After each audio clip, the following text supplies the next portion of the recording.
Olha só, o Brasil acabou de realizar o maior leilão de energia de toda a sua história. Um negócio realmente gigantesco. Mas, no fim do dia, o que isso significa para a nossa rede elétrica e, o mais importante, para a nossa conta de luz? Vamos desvendar juntos como o país está, na prática, comprando uma enorme apólice de seguro para garantir que a luz nunca se apague. E, claro, por que isso se tornou tão necessário.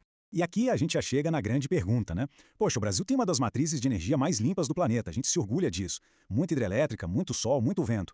Então por que contratar mais usinas termoelétricas, que queimam combustível? Parece um contrassenso, não é mesmo? Mas acredite, a resposta para esse paradoxo está na necessidade de garantir a segurança de todo o sistema.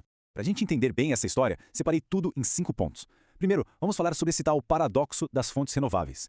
Depois, como a gente lidava com as crises no passado, que era na base do sufoco. Aí sim vamos mergulhar na solução, que é esse novo seguro do sistema. Em seguida, vamos ver como a conta desse seguro é paga e, por fim, porque tudo isso é fundamental para o futuro da energia no Brasil.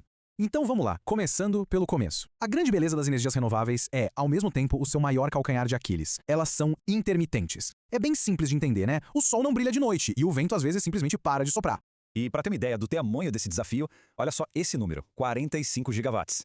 É que todo santo dia, por volta das 6 da tarde, quando o sol se põe, essa quantidade de energia solar, puf, simplesmente desaparece da rede. Para colocar em perspectiva, isso é quase 4 vezes a potência da usina de Belo Monte. E o sistema precisa compensar essa perda gigantesca de forma instantânea. E é aqui que a gente entende a diferença crucial. De um lado, temos as fontes variáveis, que dependem totalmente do clima. Se tem sol, tem energia. Se tem vento, tem energia. Se não tem, aí complica. Do outro lado estão as fontes que a gente chama de firmes. Pensa nas termoelétricas ou nas hidrelétricas com grandes reservatórios. Elas podem ser acionadas a qualquer momento, funcionam como um backup super confiável. Então, o ponto crucial é este. Quanto mais a gente depende do sol e do vento, o que é ótimo, claro, mais a gente precisa ter uma garantia, um lastro. Pensa nesse lastro como uma âncora de potência, que está ali prontinha para entrar em ação quando o tempo não colabora. O sistema elétrico não pode contar com a sorte, ele precisa ter um plano B sempre à disposição. E como é que era esse plano B até pouco tempo atrás? Bom, basicamente era um modelo reativo, de apagar incêndios. A gente esperava o problema acontecer para só depois sair correndo atrás de uma solução. E, como dá para imaginar, isso saía muito caro. O roteiro era quase sempre o mesmo. Primeiro, vinha a crise, uma seca severa, por exemplo, que deixava os reservatórios das hidrelétricas lá embaixo. Segundo passo, o governo corria para contratar usinas de emergência, que geralmente são as mais caras que existem. E por fim, essa conta altíssima e totalmente imprevisível era repassada para quem? Para nós, consumidores. Era como receber do nada uma conta de hospital exorbitante. Essa fala do ministro de Minas e Energia, Alexandre Silveira, resume perfeitamente o problema. A falta de um parte de reserva, algo contratado e planejado, nos deixava completamente reféns de soluções de última hora, que são sempre mais caras e muito menos eficientes. Ok, esse era o problema. Agora vamos falar da solução. Para finalmente sair desse ciclo de crises, o Brasil implementou um modelo novo, o leilão de reserva de capacidade.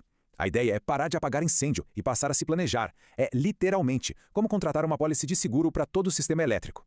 E aqui tem um conceito que é a chave para entender tudo isso.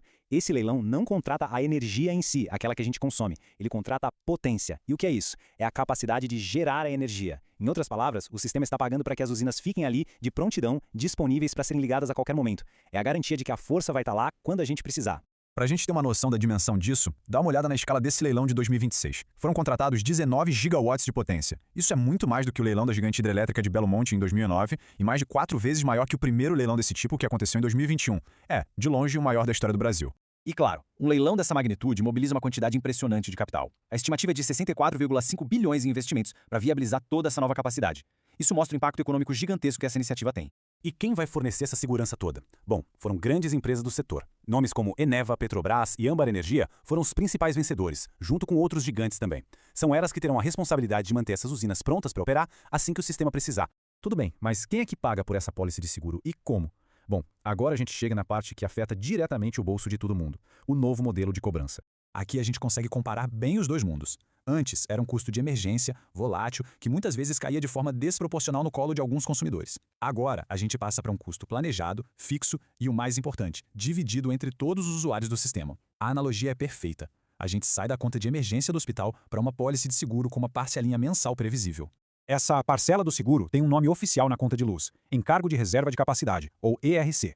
É uma taxa fixa que remunera as usinas só pela disponibilidade delas, e não pela energia que elas geram. É o preço que a gente paga pela tranquilidade de ter a energia garantida.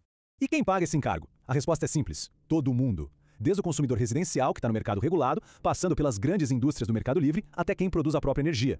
A lógica é que se a segurança do sistema beneficia a todos, o custo também tem que ser compartilhado por todos. É uma mudança estrutural na forma como a gente financia a confiabilidade da nossa rede elétrica. Para a gente fechar, vamos conectar todos os pontos e entender como essa grande apólice de seguro nos prepara para o futuro da energia.